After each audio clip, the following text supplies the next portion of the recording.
Halo teman-teman, nama saya Indi Ramba dengan NIM 18400-539. Adapun rekan saya atas nama Daniel Suharta dengan NIM 18400-545. Di sini kami akan menjelaskan mengenai peralihan hak atas tanah secara tetap melalui wakaf. Wakaf baru diatur dalam bentuk undang-undang pada tanggal 27 Oktober 2004, yaitu saat disahkan Undang-Undang Nomor 41 Tahun 2004 tentang wakaf. Pembentukan Undang-Undang Nomor 41 Tahun 2004 ini dimaksudkan pula untuk memenuhi kebutuhan hukum dalam rangka pembinaan hukum nasional. Pada dasarnya, ketentuan mengenai perwakafan berdasarkan syariah dan peraturan perundang-undangan dicantumkan kembali dalam Undang-Undang Nomor 41 Tahun 2004 dengan beberapa ketentuan yang baru. Dikemukakan pula dengan berlakunya Undang-Undang Nomor 41 Tahun 2004 tersebut. Semua peraturan perundang-undangan yang mengatur mengenai perwakafan masih tetap berlaku sepanjang tidak bertentangan dan atau belum diganti dengan peraturan yang baru berdasarkan Undang-Undang Nomor 41 Tahun 2004. Dari konsiderans menimbang dapat diketahui bahwa Undang-Undang Wakaf yang diatur dalam Undang-Undang Nomor 41 Tahun 2004 merupakan undang-undang pertama kali yang mengatur ketentuan wakaf di Indonesia, yang pembentukannya didasarkan pada pertimbangan sebagai berikut. Yang pertama, bahwa lembaga wakaf sebagai peranata keagamaan yang memiliki potensi dan manfaat ekonomi yang perlu dikelola secara efektif dan efisien untuk kepentingan ibadah dan untuk umum. Yang kedua, bahwa wakaf merupakan perbuatan hukum yang telah lama hidup dan dilaksanakan dalam masyarakat yang pengaturannya belum lengkap serta masih tersebar dalam berbagai peraturan perundang-undangan. Secara umum, banyak hal baru dan berbeda yang terdapat dalam Undang-Undang Nomor 41 Tahun 2004 ini bila dibandingkan dengan Peraturan Pemerintah Nomor 28 Tahun 1977 maupun Kompilasi Hukum Islam. Walaupun banyak pula kesamaannya, dapat dikatakan bahwa Undang-Undang Nomor 41 Tahun 2004 mengatur substansi yang lebih luas dan luas bila dibandingkan dengan peraturan perundang-undangan yang sebelumnya. Sebagai pelaksanaan berbagai ketentuan dalam Undang-Undang Nomor 41 Tahun 2004 oleh pemerintah pada tanggal 15 Desember 2006 ditetapkan Peraturan Pemerintah Nomor 42 Tahun 2006 tentang pelaksanaan Undang-Undang Nomor 41 Tahun 2004 tentang wakaf. Undang-Undang Nomor 41 Tahun 2004 memuat beberapa ketentuan dalam pasal 14, pasal 21, pasal 31, pasal 39, pasal 41, pasal 46, pasal 66, dan pasal 68 yang perlu diatur lebih lanjut dengan peraturan pemerintah.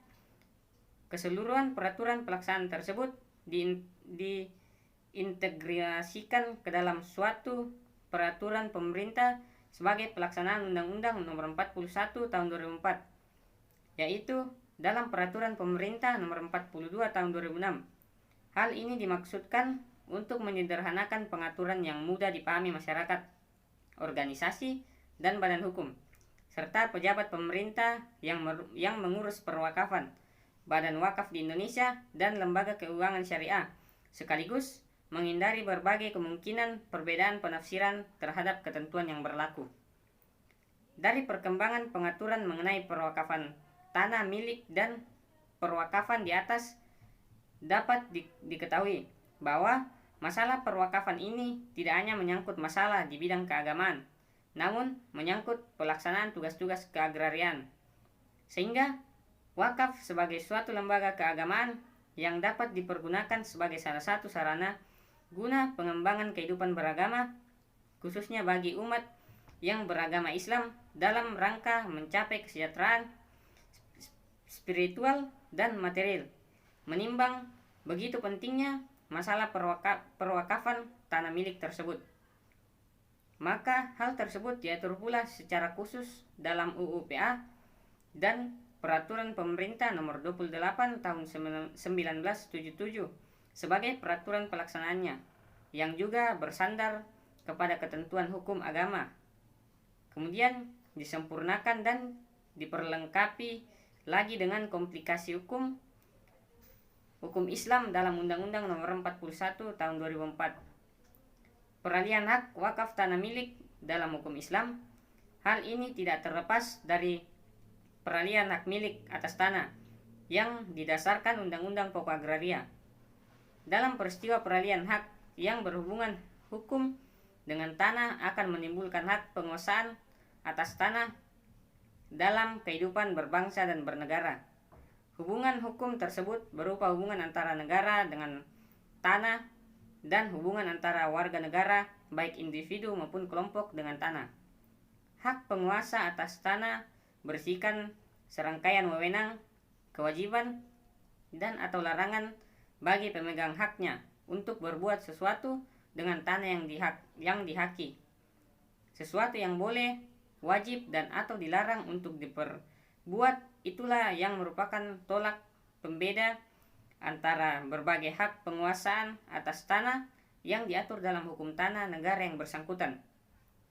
Kita juga mengetahui bahwa hak penguasaan atas tanah itu dapat diartikan sebagai lembaga hukum jika belum dihubungkan dengan tanah dan subjek tertentu. Hak penguasaan atas tanah dapat juga merupakan hubungan hukum konkret jika sudah dihubungkan dengan tanah tertentu dan subjek tertentu sebagai pemegang haknya. Selanjutnya akan dijelaskan oleh rekan saya, Daniel Swarta.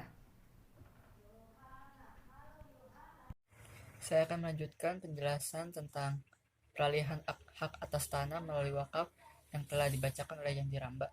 Dalam Undang-Undang Nomor 41 Tahun 2004 ditetapkan bahwa pihak yang menerima harta benda wakaf dari wakif untuk dikelola dan dikembangkan sesuai dengan peruntukannya dinamakan dengan nazir atau nadir, yang merupakan salah satu unsur atau rukun wakaf di samping wakif, harta benda wakaf, ikrar wakaf, peruntukan harta benda wakaf, dan jangka waktu wakaf. Tugas dan kewajiban pokok nazir tersebut adalah mengelola dan mengembangkan wakaf secara produktif sesuai dengan tujuan fungsi dan peruntukannya yang dilaksanakan sesuai dengan prinsip syariah. Pengelolaan dan pengembangan benda wakaf secara produktif dimaksud dilakukan antara lain dengan cara pengumpulan, investasi, penanaman modal, produksi, kemitraan, perdagangan, agrobisnis, pertambangan, perindustrian, pengembangan teknologi, pembangunan gedung, apartemen, rumah susun, pasar swalayan, pertokoan, perkantoran, sarana pendidikan ataupun sarana kesehatan, dan usaha-usaha yang tidak bertentangan dengan syariah. Jadi, nazir adalah pengelolaan harta benda wakaf yang tugasnya mengelola dan mengembangkan harta wakaf sesuai dengan peruntukannya.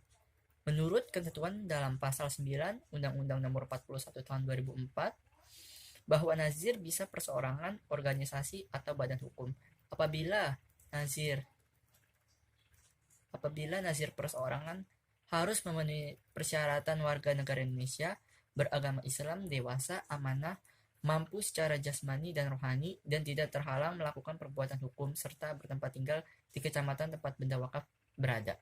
Nazir perseorangan ini harus merupakan suatu kelompok yang terdiri atas paling sedikit 3 orang dan salah seorang diangkat menjadi ketua.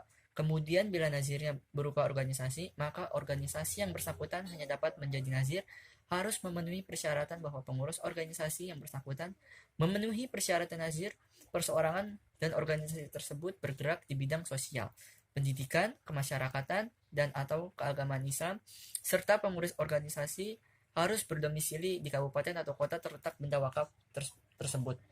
Selanjutnya, pengurus badan hukum yang bersangkutan memenuhi persyaratan nazir Badan Hukum Indonesia yang dibentuk sesuai dengan peraturan perundang-undangan yang berlaku, dan badan hukum yang bersangkutan bergerak di bidang sosial, pendidikan, kemasyarakatan, atau keagamaan Islam, serta pengurus badan hukum yang bersangkutan harus berdomisili di kabupaten atau kota benda wakaf berada.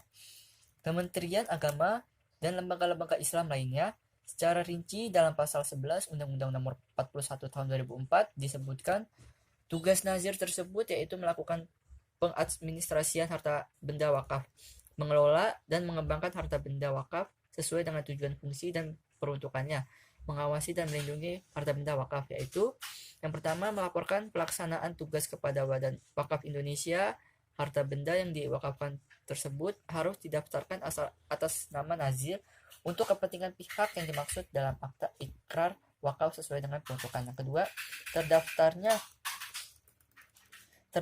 terdaftarnya harta benda wakaf atas nama nazir tidak membuktikan kepemilikan nazir atas harta benda wakaf. Hanya dimaksudkan sebagai bukti bahwa nazir hanyalah pihak yang mengadministrasikan, mengelola, mengembangkan, mengawasi, dan melindungi harta benda wakaf. Penggantian nazir tidak mengakibatkan peralihan harta benda wakaf yang bersangkutan. Yang ketiga, selama dan dalam melaksanakan tugasnya sebagai nazir, nazir berhak menerima penghasilan sebagai imbalan yang besarnya tidak melebihi 10% dari hasil bersih atas pengelolaan dan pengembangan harta benda wakaf yang bersangkutan yang ditetapkan oleh kantor Departemen Agama Kabupaten atau Kota yang bersangkutan serta fasilitas lainnya yang diperlukan dalam rangka mengadministrasikan, mengelola, mengembangkan, mengawasi, dan melindungi harta benda wakaf yang bersangkutan. Dalam pelaksanaan tugas sebagai nazir, nazir berhak memperoleh pembinaan dari materi yang bertanggung jawab di bidang agama dan Badan Wakaf Indonesia dengan memperhatikan saran dan pertimbangan Majelis Ulama Indonesia sesuai dengan tingkatnya untuk keperluan itu. Pembinaannya meliputi yang pertama, penyiapan sarana dan prasarana penunjang operasional nazir wakaf, baik perseorangan, organisasi, dan badan hukum. Selanjutnya, penyusunan regulasi, pemberian motivasi, pemberian fasilitas pengkoordinasian, pemberdayaan dan pengembangan terhadap harta benda wakaf. Penyediaan fasilitas proses sertifikasi wakaf, yang selanjutnya penyiapan dan pengadaan belangko-belangko akta ikrar wakaf, baik wakaf benda, tidak bergerak, ataupun bergerak. Yang selanjutnya, penyiapan penyuluhan penerangan di daerah untuk melakukan pembinaan dan pengembangan wakaf kepada nazir sesuai dengan lingkupnya. Selanjutnya, pemberian fasilitas masuknya dana-dana wakaf dari dalam dan luar negeri dalam pengembangan dan pemberdayaan wakaf. Pembinaan terhadap nazir dimaksud dalam dilakukan sekurang-kurangnya sekali dalam setahun dengan tujuan untuk peningkatan etika dan moralitas dengan pengelolaan wakaf serta untuk peningkatan profesionalitas pengelolaan dana wakaf. Kerjasama dengan pihak ketiga dalam rangka pembinaan terhadap kegiatan perwakafan di Indonesia dapat dilakukan dalam bentuk penelitian, pelatihan, seminar, maupun kegiatan lainnya. Pengawasan terhadap perwakafan dilakukan pemerintah dan masyarakat, baik aktif maupun pasif. Pengawasan aktif dilakukan dengan melakukan pemeriksaan langsung terhadap nazir atas pengelolaan wakaf, sekurang-kurangnya sekali dalam setahun. Pengawasan pasif dilakukan dengan melakukan pengamanan atas berbagai laporan yang disampaikan nazir berkaitan dengan pengelolaan wakaf. Pemerintah dan masyarakat dalam melaksanakan pengawasan pengelolaan harta benda wakaf dapat meminta bantuan jasa akuntan publik independen. Demikian materi yang telah kami jelaskan, kurang lebihnya mohon maaf. Terima kasih.